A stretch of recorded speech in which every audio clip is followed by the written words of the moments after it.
is Nigeria Info. Nigeria Info.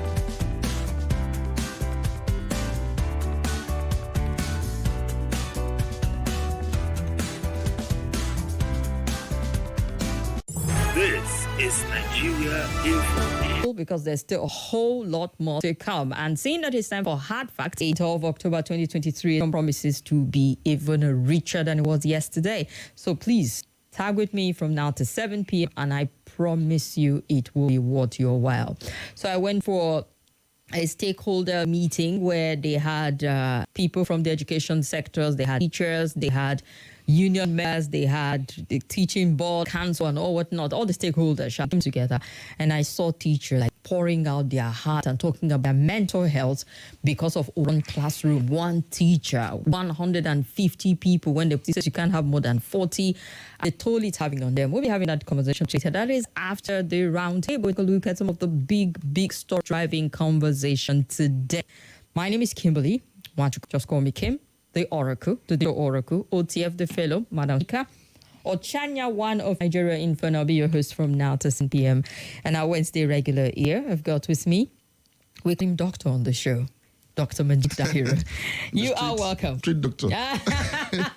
Exactly. There's someone running to me, what kind of doctor he is? He's a doctor of hard facts. Exactly. Thank you very much, Kim. All right. He's a researcher, he's a columnist, and the tech team lead of Luke's Terra Leadership Foundation. And together we'll be going through the big stories today. Dr. Majeed, one of the stories we had billed last week was to talk about the Israel-Palestine situation. Or rather, I say Israel-Hamas. But if you have the major casualty, those who are in the crossfire of Israel, Hamas, Palestine, those in Gaza at this point in time, and given the horror show of the day where a hospital was bombed, and although the figures are still coming in, but the number is disturbingly high. Some reports saying 200 to 300 paper. Some people are reporting 500. It doesn't matter if it's one or two. The fact that you had women, you had children, you had sick people, you had health workers who were there, and those who so evacuated their homes and residents around the premises thinking they were for a moment safe to be killed the way it was. And the back and forth to who fired the missile or the rocket or whatever.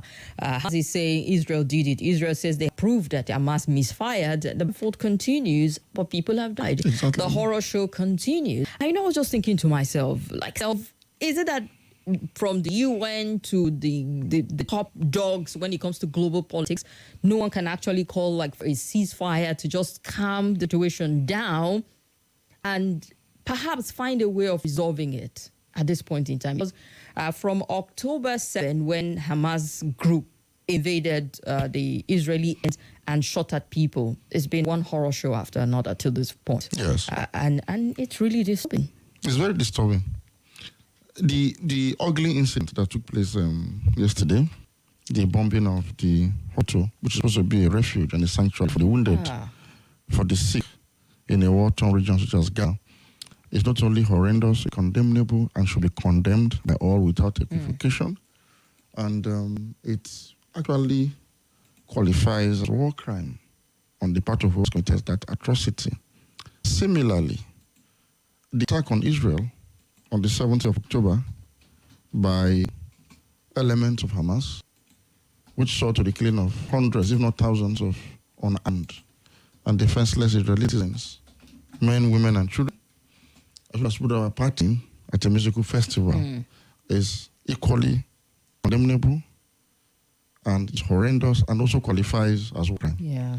It's important that when we discuss issues of Israel and Palestine, we must, as much as possible, especially as Nigerians, eschew religious sentiment and put humanity first in discussing this matter so that we can condemn kills across the board wherever it occurs. We can condemn injustice. We can condemn occupation. We can condemn aggression. We can condemn all sorts of inhuman treatment. It is happening in this particular disputed region of the world, which has become one of the biggest running battles or conflicts in modern Feels times. like since 1947. Well, effectively 1948, when the state of Israel was declared in Palestine, and the neighboring Arab countries together and formed the military alliance to actually practically put or obliterate the young state of Israel on the surface of the earth. And well, somehow Israel was resilient enough to not only defeat its enemies, defeated in 1940, defeated them in 1967 Day War. And even the Yom Kippur 1923, which started with the victory of the Arab armies, eventually turned into defeat when the Israeli forces were able to rally and maneuver and outmaneuver, their enemies as well. And they began to expand from that point. However, we must understand in this conflict, we need to look at the real issues. It is not helpful to point fingers at any of the warring factions. And like you rightly pointed out, this is a war between Palestine and Israel. To limit it to Hamas will be a bit disingenuous. Hamas actually represents the people of Gaza. They won an election in 2006 in Gaza. But do they really? Because it seems as if the people are even at the mercy of Hamas. Not be any election after they won. The truth is, given sentiments in the occupied territory, Gaza and West Bank, Hamas is seen as a free fighting group, as a resistance movement. Another example, when Hamas carried out that highly condemnable attack on Israeli territory, it received applause and a lot of celebration on the other side. The Palestinians cheered it as though it was an attempt to shake off many years of violence that had been visited upon them by the Israeli Defense Force. And so it was like, okay, we are extracting 1 pound of flesh, even if we cannot do much more than this. We've done something that shows that you cannot continue to oppress us. However, like I said earlier, it's very important to divert emotions from these religious emotions so that we have a solution to this problem. You see, in dealing with the Palestinian-Israeli issue, we must understand one thing. Both Israel and Palestine deserve the right to exist as independent nations side by side in Palestine. And I think it was an error. It was an error of joint. It was an error of collective judgment of the Arab world, if you ask me, to have taken the Johnson, the build-up to the 1948 Declaration of Israel, taking a position against the establishment of a state of Israel in Palestine. Because we cannot, in all good conscience, with knowledge of history, and what the holy books also say, we cannot but admit that those we know today as Jewish people originate from some Palestine that they now occupy, particularly Jerusalem. And I think if the understanding has been there, probably there would have been an amicable resolution when the partition of Palestine was to take place, to negotiate for a plural, heterogeneous, multi-religious entity that allows for democratic citizenship across Palestine and Israel. In that, if you're a Jewish person yourself on the Palestinian territory, you become a citizen of the state of Palestine with equal rights, democratic citizenship with even the Arab Muslim majority, as the case may be. And if you're also an Arab and a Muslim, and you find yourself on the Jew-dominated Israeli side, you enjoy the same privilege. Just the same way Jews, Muslims, Hindus, and co. enjoy democratic citizenship rights in the West, as you have seen, in America, in the UK, and some other liberal democracies of the West that have actually enhanced and entrenched the ideas of democratic citizenship, meaning minority status no longer limits you politically, economically. So that should have been negotiated for Palestinian territories and Israeli territories at the onset of this conflict, but there was so much of both racial and religious fervor, and there was hardening of grounds, and so it to wars upon wars, and Israel began to expand even beyond original territory it was allocated. Yes. However, I think since 1967, even the Arab world has come to realize that, look, at this point we need to negotiate for a two-state solution. I think the United Nations also have passed several resolutions to that effect that, okay, two-state solutions, one Palestine, one Israeli, and both should be able to live side by side in peace. The fate of Jerusalem, which is another very contentious issue, was also decided to be internationalized. It should be a territory for all religious groupings, since the three groups consider Jerusalem as holy grounds across the three. And that shows you the oneness of the faith. I mean, you begin to wonder why we are fighting. They're all Abrahamic. They're all Abrahamic. The offshoot of it. And at this point, what the world should be doing now, and I think the United States should take up its leadership role at this. Enough of this violence. A lot of Israelis have been killed over the years. A lot of Palestinians have been killed over the years. And we must understand one thing too. Israel is a plural country. Israel, for example, has an 18% population of Muslims. And they are Israeli citizens with all rights of Israel as an Israeli citizen. And even in the IDF that is fighting against Hamas, or what you can call the enemies of Israel in the Palestinian territories, are Muslim conscripts or Muslim enlisters in the IDF. So for them, it's not a religion. It's about their nation. Our is Israel. Similarly, if you go to Palestine, you have more Christians in Palestine, for example, by way of percentage, than in Israel. In Israel, for example, you have less than 2% of the Yeah. population Christians, while you have Yeah. 7% of Palestinians Christians. And interesting thing is this. Some of the most supporters of the state of Palestine and Palestinian nationalism are actually Christians. People like Hanan Ashawi, the spokesperson of the Arab League, is actually a Christian. And a lot of them are like, that was why Arafat, throughout his lifetime, was very secular in his approach to the struggle. Arafat married a non-Muslim and will always attend church services at the Age of Nativity on Christmas in Bethlehem to show that, look, it's about a people across religious divides that are identified with the Palestinians and who are simply fighting for the actual homeland as well. So I think that at this point, the world should come together and actually bring about that two-state solution.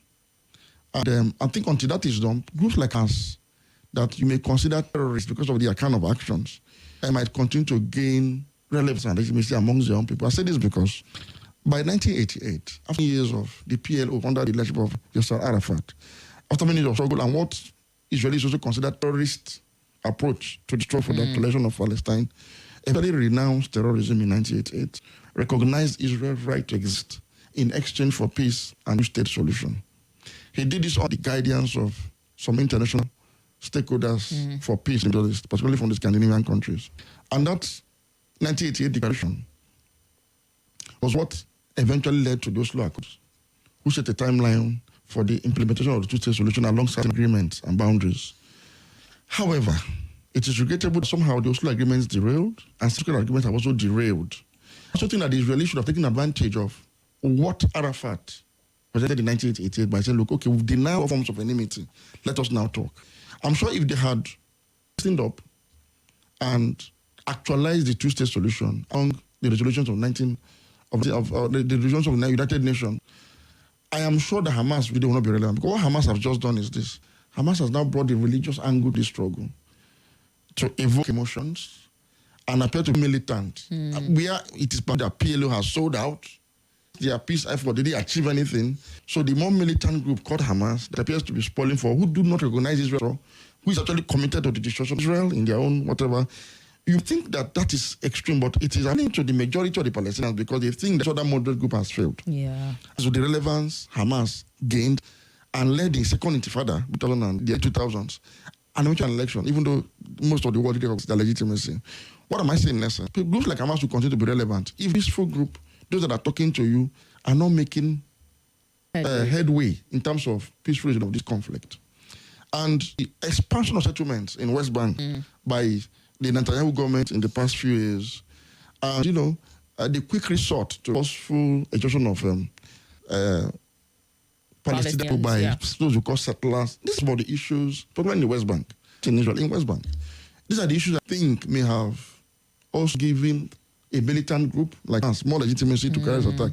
Perhaps we think it's Hamas that carried out the attack. But how come the amount of Palestine all over the world are speaking to what Hamas has done and blaming them for it and taking sides seemingly to say, look, this is resistance. So it tells you it's a Palestinian and Israeli thing. So in this regard, what the world should be talking about now is peace. And most interesting thing is this. If you go to the holy site in Jerusalem, it's so intertwined because essentially the Israel is actually one.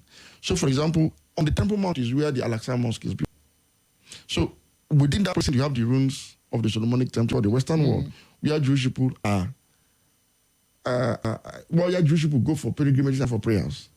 Then within that same old Jerusalem city, where you have the Holy for Christians, the Church of Holy Sepulchre, and the keys to the holy sites for Christians is actually with the Muslim family. Well, let's take a quick break and we'll be back to talk. So stay with us.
Hello, my name is Kimberly.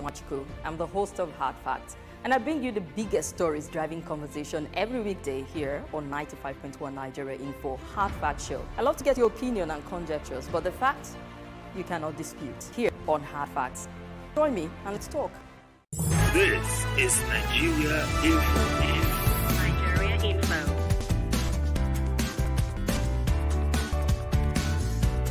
This is Nigeria Info. As given it some context that it's dated beyond the 6th of October, I'm sure people feel that this is an age-long conflict we've seen. Even though there's been tons of attempts to bring some bit of lasting peace to the region, it's always been graveyard peace.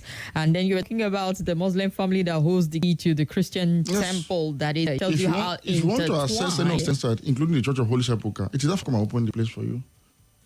Why do they have the key exactly? Okay, it has a cool concept. You know, after the Crusaders took over Jerusalem and occupied by the 11th century, well, Muslim forces, eventually of Salahuddin Ayyub, retook Jerusalem. But when the Muslim rulers recovered Jerusalem, preserved the Christian holy sites, and because there was a conflict between the different denominations in the Holy Land at that time, Armenian Orthodox, the Greek Orthodox, the Catholics. In fact, they couldn't agree among the Christians who to control the holy sites of Christians. And so the rulers of the Muslim world then, Sayyid Ayyub specifically, nominated the Muslim family as a neutral body. It's okay, your neighbors. Since they have conflict over controls here, so that none of the groups are actually excluded from accessing this place for worship. So you are not a Christian, so hold the keys. Any of the groups who want to access this place, please avoid them the keys. Because the fear then was if any of the other factions within Christendom, they may deny the order. So that was basis. And up till today, it's been peaceful.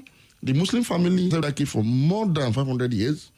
And they present it on demand. They moderate it, and it has been excellent. Why am I saying that? This is a clear sign that both Christians, both Jews and Muslims are worshiping the same God. And the purpose of faith in God, the Abrahamic faith, the purpose is humanity, the betterment of humanity. And so nobody should support the destruction of human lives on the basis of religion or otherwise. So each time the IDF, for example, fires a shot into Palestine territory, there's a high chance that 7% of the population will be affected, which ends. And those actually firing the shot into Muslims as well, from Israeli side. And if you fire a missile into Israel, for example, when Hamas invaded, I can assure you that Muslims were killed in the attack. In fact, there was a particular case that was in Al Jazeera. One of the missiles, one of the rockets were fired from the Gaza strongholds from Hamas strongholds in Gaza into Israel. They killed a Muslim Israeli citizen. And so the neighbors came out, Christians, Jews, and Muslims, to give a fitting burial to their countryman and neighbor. So it was like the entire country was grieving, irrespective of their religious or ethnic backgrounds. So each time you fire rockets in Israel, a Muslim might be killed. Each time fire shot into Palestine, a Christian is likely to be killed. So it's important for us to establish this. I know that, look, what is at stake? Territorial disputes between nations that have elements across board that are domiciled in both nations. So you have Arabs in Palestine, you have Arabs in Israel. There are Israeli Arab citizens. They are present in the Knesset, the government. They are there. The same you have Jews and Christian citizens of Palestine. So, in essence, Nigerians should stop splitting over this matter and stop inflaming passion. So, if you're a man of God, if you're a Christian clergyman, if you're a Muslim cleric, pray for peace, condemn evil everywhere, as the Pope Francis would do. Pope Francis even called the 27th of October as a day of prayer for peace in the region. That is whatever. That all religious groups I've should had pray. reasons severally to say, look, I consider Pope Francis a living saint. His conduct, his contributions to world peace, his effort at bettering humanity, using even religion, has seemingly returned Catholicism, at least, if not the entire Christendom or Christianity, from the religion of man-made doctrine to the faith of Christ Jesus. I mean, he was a man who told you, if you are slapped on one cheek, turn the other, who preached love, who couldn't fight himself at the point of death. So that is the essence of being a Christian. That is Christ-like Christianity. And this is also similar to Islam. So I'm saying the Pope is a beacon of Christian and Muslim leaders across the world in times of crisis, in times of dispute, in times of conflict, as we are seeing in Palestine and any other place. Don't forget that the Pope also wasn't only in Palestine, When Muslims were killed in Myanmar, the Rohingya Muslims were visited and killed. Yeah. The Pope not only condemned, the Pope visited. He visited Myanmar to see the leaders and beg them to stop the persecution, and went to visit Muslim refugees in the refugee camp in Bangladesh. That is a man of God. May Allah be pleased with him and grant him paradise in the hereafter. This is the kind of thing we want to see across religious divide point in time. This is not time to point fingers and blame one side over the other. These are two nations fighting for territory, fighting for land, fighting for dignity. Israel has a right to exist. Palestine has a right to exist. And both of them should exist sad. And the world should rise to the occasion now. United States can lead in this direction. I think in the interest of Israel, if you go back to the Bible, for example, there was a reason when King David, the king of old Israel, when king was about to transit, there was a reason why his warlike son was denied the throne of Israel. Adonijah. There was a reason. God said Israel will only prosper and be secured and peace if it is ruled by its maker. Only in peace can Israel prosper. So Adonijah was a warlike son, like his father, who was willing to fight and fight and fight. And so God said no, that Solomon, the poet boy, should be anointed in his stead. Indeed, the temple we're talking about today was built on Solomon. The wisdom of Solomon, just the entire achievement of Solomon, that now entitles even Jewish people a right of return to Jerusalem today because of that peaceful tenure.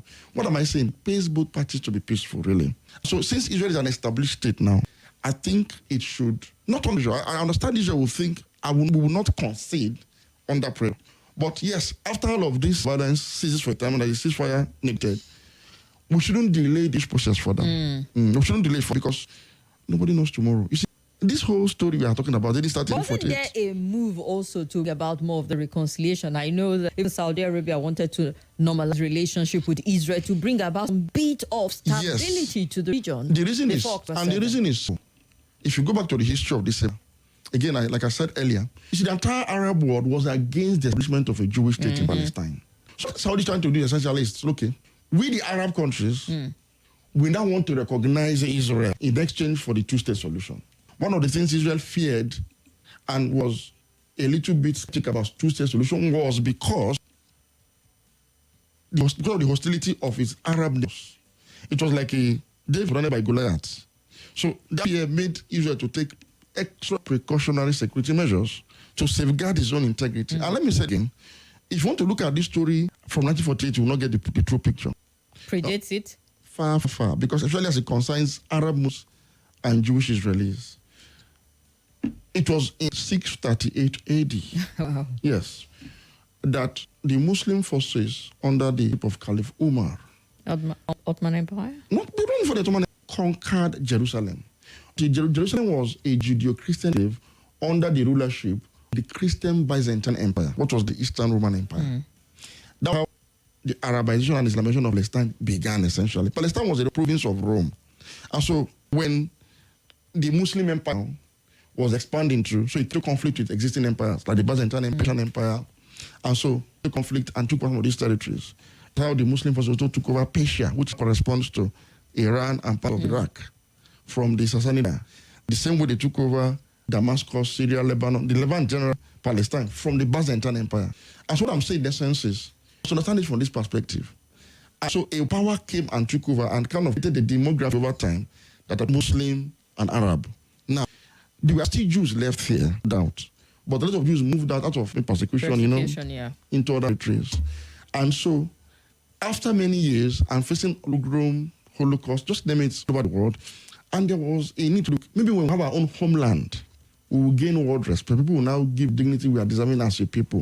Because Jews appear to be a homeless people, a people without a national government. They were scattered all over Europe at one point, So given this fact that we know that these people emanated from this place, there have been a workable solution to say, okay, how do we accommodate within a democratic, plural, and heterogeneous state that also gives a sense of homeland to people? So I'm saying the Arab, should I say, conspiracies at that time to obliterate Israel and prevent it from being established in Palestine was one that I consider now as an error. Just Saudi Arabia too has said, okay, we now want to recognize Israel. We now see that, look, we shouldn't have actually opposed the establishment. If we had not opposed it, the entire Jerusalem, as I was not in Israeli territory, the entire Jerusalem was internationalized under the guardianship of the Kingdom of Jordan, which was Muslim and Arab.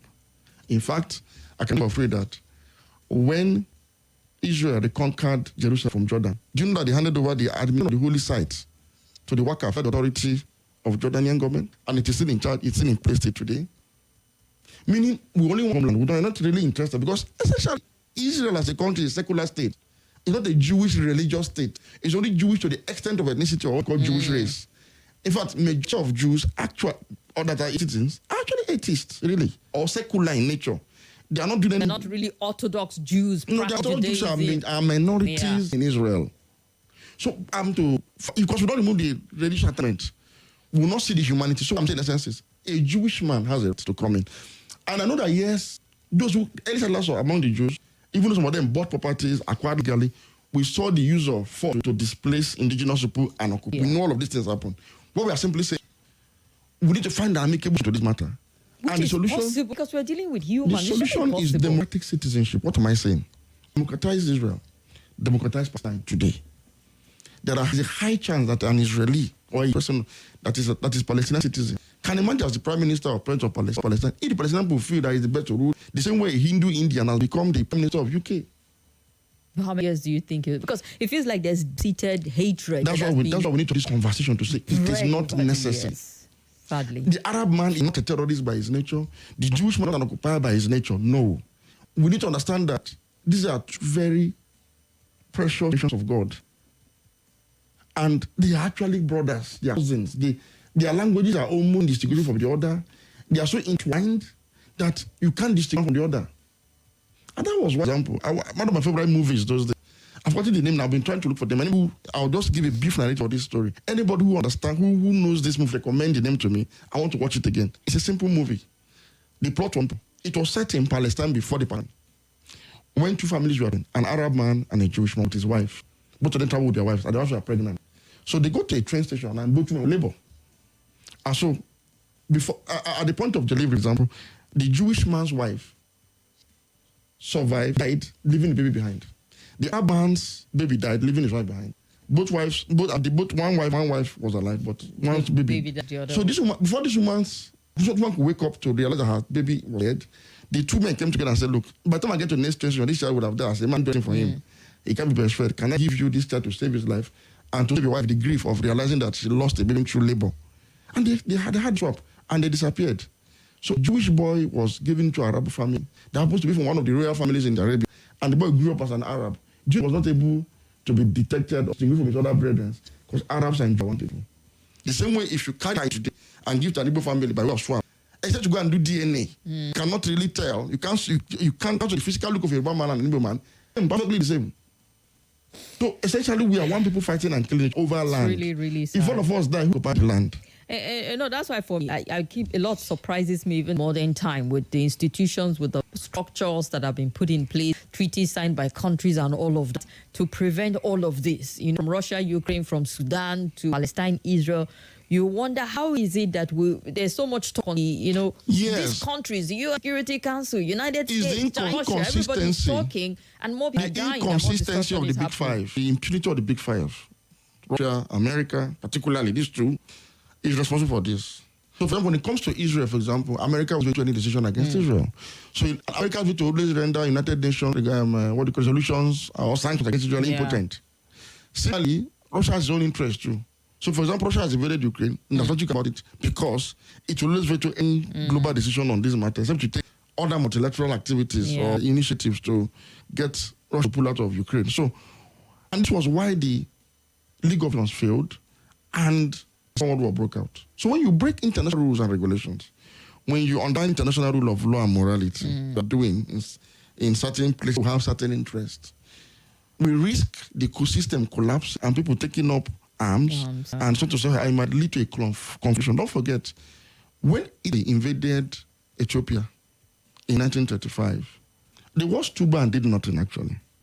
When the First World War ended, the League of Nations was established to bring about a global order for peace and security.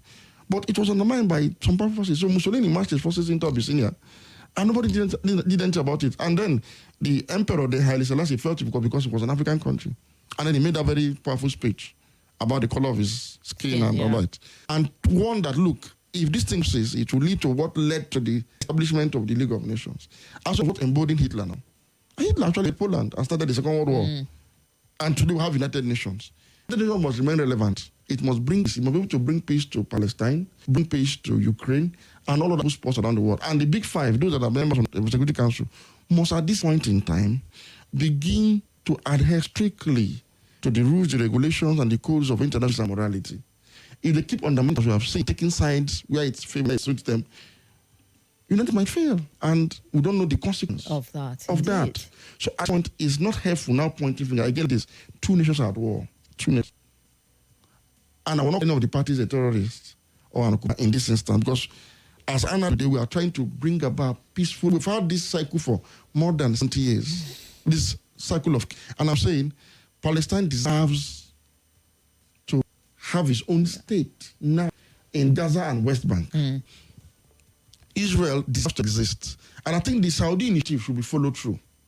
Mobilizing Arab Muslim countries or generally to recognize Israel as a country with the right to exist in Palestine, which is commendable. But in exchange for that, should be Israel also allowing the process, United States and United Nations, speeding up the establishment of a independent Palestine side by side to live in peace. And I'm sure that they can live in peace. In fact, that's what's going on. A lot of collaboration are going to be Palestine and Israel. A lot. Trade, cultural. In fact, until this latest attack, allowed to leave Gaza into Israeli territory to go and work and go back to their houses and to their homes. A lot of collaboration still take place. Israel is a lot of things, social services in Palestine. The EU, the US essentially fund where it is that the structure of the Palestinian National Authority is. But we are saying that enough is enough. At this point, two-state solution is the best. Is the best. We must understand that might not always right. And everybody should learn history. You conquered today. So that you conquered yesterday has become strong today. Conquer again. And conquer again. So this cycle of conquest. History is fraught with this kind of story. So since we now know that conquest is not in anybody's long interest, because the victor can be the victim tomorrow, as is the case of Trump, for example. What we need to do is establish nations that are democratic, that are secular, plural, homogeneous, where the principles of justice, equity, fairness reign supreme. If you do this in Palestine and Israel, this issue is resolved naturally. We thought that future were to dissolve. It's really not right. Seeing children, women, the kind of division going on in the region is just totally acceptable. Yes. All right, we'll take a few phone calls before we move on to the next story. 700-951-0000. We'll take 3 phone calls and we'll move on next story. I'll run through some comments also. Good afternoon, Kimberly. You're welcome. I remember Mbosa for Bakar Aleke Pekin calling from PW Kubwa. Before I proceed, do us a favor. Archive this is the best ever Dr. Majeed on this station. Archive it in a form of podcast so that all of us can reference it when our brain is clogged with this international geopolitics. This man has demystified this thing to the best. In fact, this is the best I've heard. Please do us a favor. Put it in a podcast format. Please. You don't like the one on YouTube and Facebook? I know money to give you, but you done everything for me. Thank you very much. This is more than more. Allah Amen. Thank you very much. Thank you very much. Too much, sir. All right, everybody. Thank you very much. Hello. Kimberly, good afternoon. Welcome to the show. This is the good man of English. I greet you, Professor Malam. Because of for sake of, I hear you, and I heard the first caller, my brother. We are one people. Just like somebody, we all are one people. Mr. Majeed, please, Alhaji Majeed, please, can you give us the history of Tower of the? Austin. It's God. Tower of the. Austin, we're not discussing Tabel. Before you ask why we have different languages, thank you very much. Because it's all right. We're listening. It is God that is behind this, and the peace will come when it comes. There's no amount of our prayer. When you go to the Holy Book, see all these things. So what I'm crying about today is the bloodshed, including the little kids I watch on Al Jazeera and BBC. I am praying God to bring peace in the world. Let that be. All right, thank you. Innocent children crying. It breaks my heart. Thank Yeah, you. we should break any human heart. It's really sad. Hello? Kim, how are you? I'm all right. You're welcome. Master Destiny Anthony. Welcome. Today, I want to give Dr. Majeed the chair title. You give it to Femi D, but today I change it. You know, I actually have a business to attend to somewhere. But because I knew Dr. Majeed would be in this way, I had to say, let me hear it. And I'm so happy that what I've been since this week is exactly this. I was disappointed to hear some Nigerians taking sides in this war. If you're a Christian, you want to support Israel. If you're Palestinian. And I said, no. Where is humanity? Lives are being lost. Children are being killed. Women are dying. People are dying. Whether Israeli that died or Palestine died, whoever killed whichever, human beings' lives are being lost. If you're playing this politics of, even if you want to follow the religious angle, you're supporting Israel as a Christian now. How many of them are Christians? Like, do they really accept where you accept them? Please, let's find a way, please. And I'll give it to the Catholic head. What's his name again? The Pope. I've forgotten. Pope. I think the name The of the Pope Pope. again. Yeah, thank you. Thank you. You understand? I give it to him.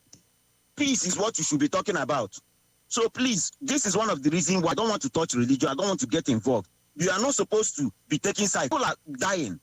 And that I have the same issue in Nigeria here. We are take for instance, when Boko Haram is ravaging part of the country, and some people just feel like, cause your fellow human being in that same area.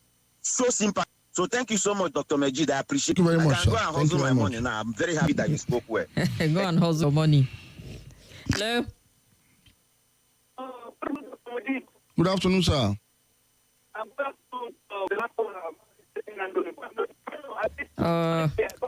Your network connection is really, so you have to call us back. Sorry about that. Hello? Good evening. Good afternoon. Okay, good afternoon. My name is Peter. I am calling from Cuba. Welcome, Peter. Dr. Majeed, God will bless you very good. Thank you very much. God bless you. Oracle, Ochayawa, God will bless you people abundantly. Amen. So long as you preach humanity, you go places. And I want to throw this one quickly. Dr. Majeed, looking at it that you should take a lead and let us, those of us that are interested in this country, we want you to take a lead and be a leader so that we can donate money, create a platform we can donate money that you can enable us to get a refinery. We Nigerians donate to it so that we can get a refinery ourselves. Since the government is not interested. You want Dr. Majeed to be treasurer, or to be the engineer they have built it, or what exactly? Yes. I want Dr. Majeed to be the arrow person to take it and be the treasurer. It should have his own people. I'm not joking. We Nigerians, it's not joking. We Nigerians are ready to donate money to get a refinery of our own Nigerian people. Okay, sir. Because if we wait for this government, we what have seen over the years, we know they only tell your story and promise us it will not have headway. Or Peter. Dr. Majeed and some good years, we will donate our own money and get our own refinery for ourselves. All right. That is the It will be what? National Nine People's Refinery or what? And Dr. Majeed will be like treasurer. We'll keep our money with you when the money is up refinery level. Peter is frustrated apparently the situation. That's where this is coming from. Nigerians are trying to help them. I know, right? But we've been doing it for a long time, from water to electricity to the basics. And I have been providing some of the services on their own. Moses Moses, we see you on YouTube. I'm listening on radio and I decided to look on YouTube. Thank you very much. You're very kind of commenting with that. You Stand for God Foundation, the man we have in Dr. Majeed. I love your perfect in condemning both sides. Only a man of goodwill and conscience can do and say that. And Ohai, bless you for demystifying the matter. God bless you richly, sir, for that. On Facebook, also at Nigeria Info, ABJ, Dr. Salute the degree of your broad range of knowledge and neutrality. Kudos to you and Kim. We need more people like peaceful coexistence in Nigeria and the world at large. Youth empowerment, Dr. Majeed, best analyst, and both history, home and abroad, you know it, okay? Joe K. Newman, whenever I listen to Majeed, I feel like team food. Two-state resolution is the only way in this matter. We need peace in the world. And Walu Patrick, I see you. I also on WhatsApp. We need to go for a quick break. I'll be back to talk some more. There's still more stories to look at, so please stay with us. 5.1 Abuja.